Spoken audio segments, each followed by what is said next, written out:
សុចមួយរយក្រនៅចុងខែឆៃញ៉ាំតង្ហែកឋិនចូលវត្តទានជ័យបសាឈ្មោះព្រះត្រៃរតវេប្រកេនផតតំកលបច្ច័យវេប្រកេនផតតំកលបច្ច័យ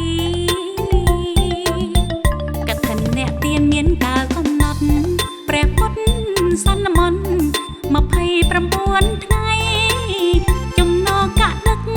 នាំមន្តទូលត្រៃចូលវត្តនិស័យកឋិនក្រៀងថ្លាចូលវត្តនិស័យកឋិនជ្រះថ្លាបានធ្វើកឋិនអានិសង្សមានប្រាជ្ញាវិញ្ញាណមុមុតក្លៀវក្លាសម្បល់ខ្លាល្អរូបស្អាតសង្ហាសុសន្តានា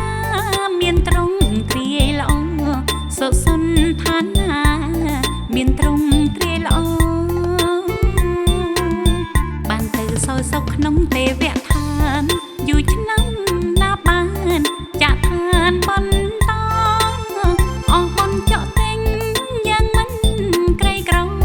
សោយសុខបន្តយកខ្ពង់ខ្ពស់អេសោយសុខបន្តយកខ្ពង់ខ្ពស់អេ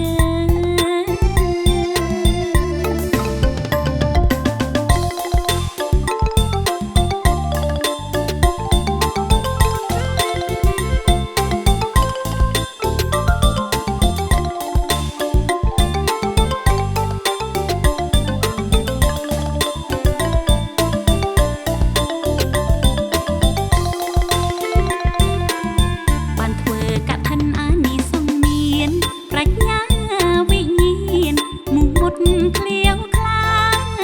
សម្បល់ខ្លាល្អរូបស្អាតសង្ហាសុសន្តានា